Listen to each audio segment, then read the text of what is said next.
Les municipalités du Burkina préparent activement la 14e édition des Journées de la commune. Devant des journalistes, les maires ont défini les grands points de cette édition. Et puis retour de la sérénité entre la BCB et Megamon. Sous l'égide du ministre en charge de l'économie, les deux sociétés ont trouvé un terrain d'entente aux différends qui les opposent. 100 jours pour Catherine Samba Panza à la tête de la République centrafricaine. Après 100 jours, constat d'échec, le pays connaît toujours des problèmes. Mesdames, Mesdemoiselles et Messieurs, bonsoir. Il est 20h à Ouagadougou. Merci de suivre le 20h de la télévision nationale du Burkina Faso. Ceci dit, aujourd'hui c'est jeudi, le Conseil des ministres s'est tenu au palais de Kosiam. Au nombre des points abordés, l'enrôlement biométrique, les établissements publics de l'État et la question des biens culturels. Karim Patrick Namouano présente pour vous quelques points. L'enrôlement biométrique des électeurs est en cours sur toute l'étendue du territoire national, mais il faut bien disposer d'un acte de naissance pour établir une carte d'électeur. Le gouvernement burkinabé en est conscient, les partis politiques aussi. Nous allons faire en sorte que les actes de naissance qui seront délivrés puissent servir à l'inscription sur les listes électorales. C'est une forte demande des populations et une forte demande également des acteurs politiques que le gouvernement a décidé de prendre en compte. Au cours du Conseil des ministres, un décret a été adopté pour améliorer le cadre juridique des établissements publics de l'État. Il faut que de plus en plus, on ait un mécanisme de contrôle interne au niveau de ces établissements.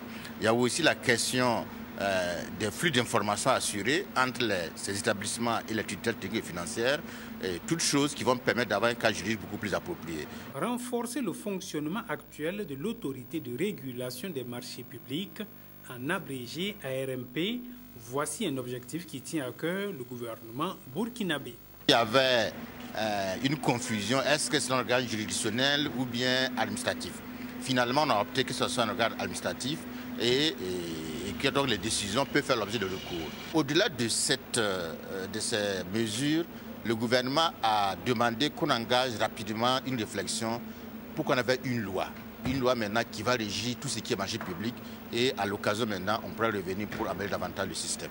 Dans les administrations publiques, les conseils de discipline existent, mais leur fonctionnement demeure en deçà des attentes du gouvernement. Le Conseil a retenu un certain nombre de recommandations visant à renforcer le fonctionnement de ces conseils de discipline pour que notre administration fonctionne sur des bases de bonne gouvernance. Après les ruines de l'Europénie, l'État n'exclut pas d'inscrire d'autres sites culturels et naturels au patrimoine mondial de l'UNESCO. Mais avant, il veut d'abord disposer d'une liste indicative des sites. Avec cette inscription, ces sites-là deviennent des sites protégés.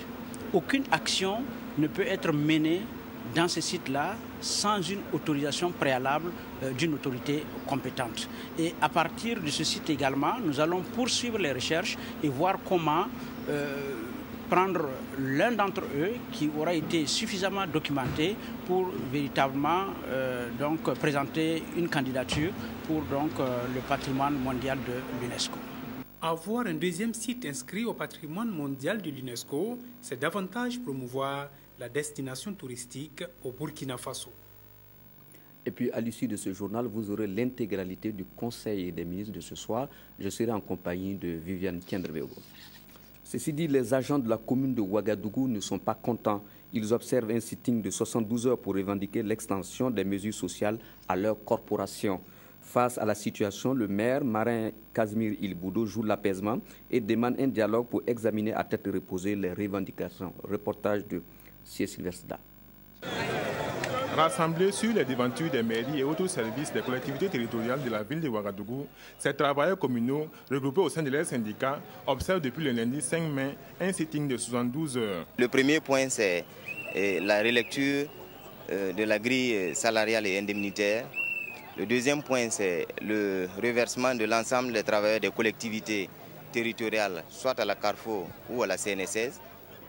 Le troisième point, c'est de nous associer à l'ensemble des décisions qui sont prises en faveur des collectivités et également l'application immédiate et effective des mesures sociales prises par le gouvernement en faveur des collectivités territoriales. Les manifestants demandent aussi à être représentés au sein de la MBF, l'Association des municipalités du Burkina Faso, ainsi qu'une plus grande représentativité au ministère de l'administration territoriale et de la décentralisation. Le maire estime que la manifestation est légitime, mais n'apprécie pas les modes opératoires. Étant entendu qu'il s'agit d'une question qui préoccupe l'ensemble des collectivités du Burkina Faso et que ce n'est pas la commune de Ouagadougou qui a la clé de ce dossier. Je ne comprends pas pourquoi le mouvement prend cette dimension-là dans la commune de Ouagadougou, étant entendu que, quoi qu'on dise, 3 jours sans travailler pour la commune de Ouagadougou avec ce que nous avons comme sollicitation en termes de services de proximité, c'est beaucoup, c'est énorme. Et en dernier ressort, c'est le citoyen qui paye. Nous avons eu une rencontre avec l'ensemble des travailleurs de la commune de Ouagadougou, courant janvier. Les préoccupations ont été soulevées. La seule recommandation que j'ai faite, c'est de ne pas engager un bras de fer avec le gouvernement dès lors que le ministère a tendu la main pour des concertations. J'ai dit, c'est un avis que je donne, ce n'est pas moi qui prends la décision. La commune de Ouagadougou compte un peu plus de 1500 travailleurs communaux. Ils espèrent obtenir gain de cause grâce à cette action. Le cas contraire, ils entendent poursuivre leur lutte les jours à venir à travers d'autres formes de grève. Du côté du collectif des organisations professionnelles du secteur informel et des petits commerçants, c'est la joie. Autour du thème mesures sociales du gouvernement, revue des actions en faveur du secteur informel, le collectif entend comprendre davantage les mesures sociales du gouvernement en faveur du secteur informel. Le reportage est signé Nathalie Sawadgo Nabaloum. 5 milliards de francs CFA, c'est la somme accordée aux acteurs du secteur informel au titre des mesures sociales pour les accompagner dans leurs activités. Le collectif des organisations professionnelles du secteur informel et des petits commerçants du Burkina Faso souhaite en savoir davantage. D'où la tenue de ce panel sur le thème « Mesures sociales du gouvernement, revue des actions en faveur du secteur informel ». Si vous prenez le fonds d'appui au secteur informel, dans le cadre des mesures sociales, c'est prévu qu'ils doivent revoir à la baisse le taux d'intérêt qui est de 13%. Jusqu'à présent, c'est toujours appliqué. Les cadres du ministère de la Jeunesse vont nous dire ça sera quand, puisque ça fait partie des mesures sociales. Maintenant, le fonds qui se trouve au FDF, 5 milliards, c'est pour financer les associations. On dit des associations dynamiques. C'est quel type d'association? Ce qui concerne donc les conditions, il y en a un certain nombre. D'abord même, c'est l'accessibilité même à ce financement. Parce qu'il faut être effectivement membre d'une association bien organisée du secteur informel. Et c'est la première condition. Et bien entendu, pouvoir présenter également un projet, disons, un bon projet. Cette démarche a été bien appréciée par leur ministère de tutelle. Une activité comme celle-là est la bienvenue pour que nous puissions leur apporter le soutien et leur dire que le ministère est toujours là et pour répondre à leurs attentes et les accompagner dans la mise en œuvre de leurs activités. Le collectif des organisations professionnelles du secteur informel et des petits commerçants est constitué de 50 associations présentes dans les 45 provinces que compte le Burkina Faso. Ils ont profité de l'occasion pour féliciter le gouvernement pour ses multiples soutiens, notamment en 2011 quand ils ont été victimes des actes violents et cette année avec ses mesures sociales. Et puis la 14e édition des Journées de la commune burkinabé se tiendra du 8 au 10 mai à Koudougou dans le Boulkemdé. Pour l'occasion, l'association des municipalités a donné une conférence de presse pour définir les lignes majeures de ces journées. Le reportage est signé Zié Abdel Diara et de Sylvestre Da. Cette conférence de presse annonce les couleurs de la 14e édition des Journées de la commune du Burkina prévue pour se tenir à Koudougou. Le point d'orgue de cette manifestation sera le face-à-face entre le président du Faso et les élus locaux pour des échanges autour des préoccupations des collectivités. Les grandes lignes, c'est surtout les différentes rencontres que nous aurons. Il y a le dialogue citoyen avec les différentes couches socio-professionnelles de la région du centre-ouest. Il y a également les concertations multi-acteurs entre les collectivités territoriales, l'État, les partenaires techniques et financiers, les organisations de la société civile sur les préoccupations liées à la mise en œuvre du processus. Il y a également le dialogue direct que nous aurons avec son Excellence, Monsieur le Président du Faso, ensuite à la requête que nous avons formulée à son endroit, qui permettra aux aux communes de porter leurs préoccupations directement à la première autorité du Burkina Faso. Plusieurs préoccupations majeures étaient également à l'ordre du jour de cette conférence de presse. Entre autres, la question relative au statut de l'élu local. Et nous avons identifié 10 points de préoccupation. Nous avons également fait des propositions de solutions que nous allons remettre à son Excellence. Et il aura certainement l'occasion de nous dire ce qu'il va faire. La première des préoccupations, c'est d'abord la gestion des missions, la gouvernance, l'accompagnement dans la gouvernance. Parce que vous n'ignorez pas que l'ensemble des collectivités, les conseils municipaux sont renouvelés tous les 5 ans. Nous n'avons pas toujours les compétences, aussi bien au niveau du conseil, au niveau du bras armé, ce qu'est l'administration, pour pouvoir gérer les compétences qui nous seront transférées. La première édition des Journées de la commune s'est déroulée en 1996. Cette année, elle est placée sous le thème « Leadership municipal dans la promotion d'un développement économique local durable ». Entre la Banque commerciale du Burkina BCB et la société Megamon, l'heure est à l'apaisement. Après plusieurs mois de conflit, les deux sociétés ont enterré la hache de guerre et fumé le calumet de la paix en présence du ministre en charge de l'économie dans le rôle du grand prêtre. Le reportage est signé Cécile Sda. La signature du protocole de conciliation ce 6 mai 2014 à Ouagadougou entre la BCB, la Banque commerciale du Burkina et le groupe Megamon marque la fin des différends qui les opposent depuis des années. Le protocole est l'aboutissement de longues négociations sous l'égide du ministère de l'économie et des finances. Il contient des engagements fermes par lesquels la BCB et Megamon mettent fin aux actions judiciaires et reprennent leur collaboration sur de nouvelles bases. Les litiges entre nous et le Megamon, ça durait quand même des années, depuis 2009. Donc il fallait qu'on trouve une solution pour les deux sessions quand même. C'est d'une part. D'autre part, il faut toujours revoir à l'avenir. Il ne faut pas revoir à l'arrière. Pour moi, j'ai repris les fonctions l'année dernière, même ça ne fait pas un an. Donc, je suis arrivé au Burkina, j'ai trouvé ce problème qui m'attend.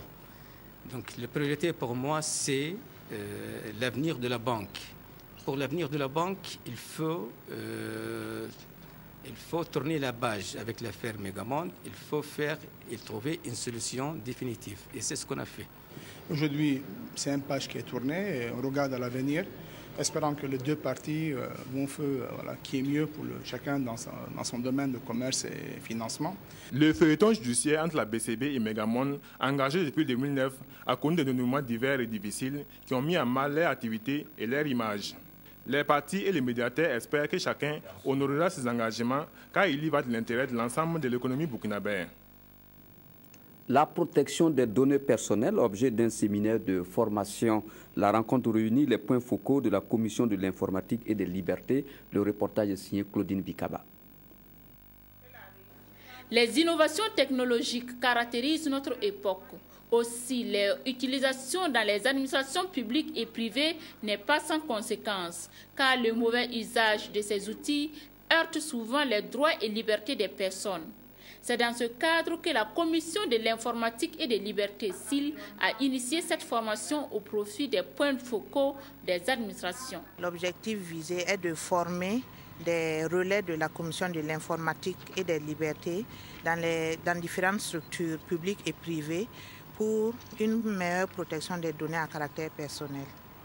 On entend par données à caractère personnel toutes données d'identification des individus, des données comme le nom, le prénom, et le numéro de la CIB et d'autres données que nous utilisons tous les jours.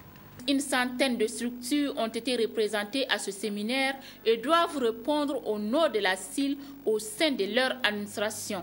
Il leur sera d'abord présenté le contenu de la loi portant protection des données à caractère personnel, des droits et obligations des personnes concernées, des responsables du traitement surtout qu'ils sont.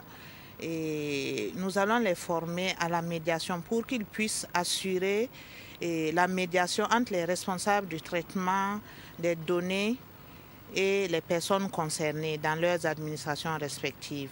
Leur mission va consister à aider les responsables en charge du traitement des données personnelles à vérifier la conformité de ces traitements aux dispositions légales. Chaque année, le 8 mai, la communauté internationale célèbre la journée internationale de la Croix-Rouge et du Croissant Rouge. Au Burkina Faso, c'est une série d'activités qui marque l'événement. C'est un moment pour la Croix-Rouge burkinabé de faire le bilan de ses activités et annoncer les perspectives à venir. Le reportage est signé Claudine Bikaba. Une date anniversaire célébrée sous le thème « Mon histoire, Croix-Rouge ». Ce qui interpelle tout le monde à s'exprimer sur la Croix-Rouge ou raconter une histoire qui l'a marquée.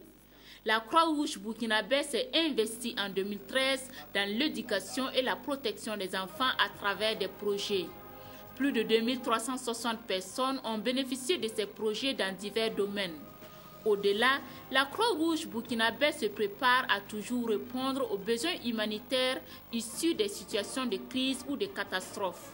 Nous avons prévu également une simulation d'accidents de la route et cela pour nous permettre de sensibiliser les populations sur les effets des accidents de la circulation. Et nous voulons profiter de cette simulation pour tester notre dispositif d'intervention d'urgence en collaboration avec la Brigade nationale des sapeurs-pompiers. C'est également une occasion pour nous de pouvoir sensibiliser les populations et lancer l'implication des volontaires de la Croix-Rouge pour la réglementation de la circulation. Et là, nous avons pris déjà attache avec l'ONACER pour former nos volontaires et voir comment, par ce temps où il y a beaucoup de coupures d'électricité, où les feux tricolores ne fonctionnent pas, faire en sorte que nos volontaires également participent à cet effort-là de réglementation de la circulation. La Croix-Rouge burkinabé, conformément à sa vision stratégique, une société nationale aux capacités renforcées pour assister plus et mieux les communautés vulnérables, entend entreprendre des initiatives pour accroître ses ressources. C'est à ce titre que s'inscrit le projet Bilan pour Milan 2015 à Lumbila et la réhabilitation du projet Protection de l'enfance. Il se tient depuis le 5 mai à Ouagadougou un atelier national sur la réduction de la malnutrition chronique. Les participants vont s'accorder sur la stratégie à adopter pour faire face à ce fléau qui touche plus d'1 million d'enfants de moins de 5 ans chaque année au Burkina Faso. Reportage signé Adama Koulibaly. Au Burkina Faso, 31,5% des enfants de moins de 5 ans souffrent de retard de croissance, ce qui représente plus d'1 million d'enfants chaque année. Qu'elles soient d'origine aiguë ou chronique, les conséquences de cette malnutrition sont directes: apport alimentaire inadéquat, maladie ou indirect, manque d'hygiène, faible revenu des mères, accès insuffisant aux services sociaux de base. C'est pour s'accorder autour d'une planification multisectorielle de la réduction de ce fléau qu'est la malnutrition que se tient cet atelier. Vous avez vu tout de suite les chiffres, vous voyez que nous sommes partis d'un niveau de 48% autour des années 1999 et nous sommes à 31%, ça veut dire qu'il y a des efforts qui sont faits. Mais comme on le dit encore, il faut un diagnostic d'ensemble. Parce que si vous vous accentuez seulement à un secteur donné, vous n'arrivez pas à avoir des résultats probants. Et on s'est rendu compte avec toutes les dernières études que plusieurs secteurs sont concernés. Et c'est pour cela donc qu'il était nécessaire que nous puissions trouver cette plateforme où tout le monde d'abord est sensibilisé sur la question de la malnutrition chronique, mais en plus donne son idée sur la façon dont il peut avoir comme action au niveau du secteur concerné. Le retard de croissance peut avoir différentes conséquences aussi bien physiques que la réduction des capacités cognitives. Pour la malnutrition chronique, à ce niveau, nous avons eu à faire des efforts et la prévalence a baissé, mais nous sommes toujours à 31,5%, qui est quand même supérieur au seuil, en tout cas, d'alerte accepté par l'OMS, ce qui nous pose quand même des difficultés, alors que nous savons que le retard de croissance à long terme agit, comme on l'a dit, ça a des conséquences irréversibles, ça joue sur le potentiel intellectuel de l'enfant. Les actions devraient donc être multiformes avec l'appui des partenaires techniques et financiers conduits par l'UNICEF, puisqu'en sus des conséquences sanitaires, la malnutrition est responsable chaque année d'une perte de productivité estimée à 11% du produit intérieur brut. Une nuit dédiée aux produits forestiers non ligneux, elle a eu lieu le 29 avril dernier à Zignaré, dans l'Oubri-Tenga, dans le cadre de la foire régionale des produits forestiers non ligneux du plateau central. Reportage signé Moussaki. Cette soirée, dénommée la nuit de la foire apicole et des produits forestiers non ligneux, est dédiée aux exposants qui ont su convaincre le jury par la qualité de leurs produits. L'expérience des exposants, le sérieux dans le travail, la valeur nutritionnelle et sanitaire de certains produits tels que le miel, le sumbala ont été les critères pour désigner les plus méritants de la soirée. Ceux-ci repartent avec des fruits en nature et en espèces. Je suis contente d'avoir ce cadeau. Vous savez, les femmes ne veulent pas s'engager dans ce genre de travail. Mais avec ces récompenses, la 3e édition aura de l'engouement. Et ce que nous voulons, ce sont les formations. Cette nuit des récompenses des exposants de la 2e édition de la foire apicole révèle l'idée d'encourager et de motiver ceux qui ont considéré la transformation des fruits de la nature en des produits de consommation et de santé comme un métier noble. Les associations qui ont été primées ce soir, c'est vraiment les associations qui ont donné des produits de très bonne qualité. À travers même les résultats, nous avons eu à mener une petite enquête avant la foire. On s'est rendu compte qu'effectivement, le miel, c'est un produit qui apporte beaucoup de revenus aux familles qui pratiquent l'apiculture. La soirée de remise des cadeaux correspond au 2e jour de la foire apicole et des produits forestiers non ligneux du plateau central. Les évêques de la conférence épiscopale Burkina-Niger sont en formation sur la notion de développement humain intégral. La formation a été initiée par le Catholic Relief Service pour permettre aux évêques de prendre en compte la notion de développement dans l'œuvre pastorale. Reportage signé Carole Sawadogo, Abdoul Rasmane Zongo. Cette session de formation des évêques sur le développement humain intégral a été ouverte par une prière.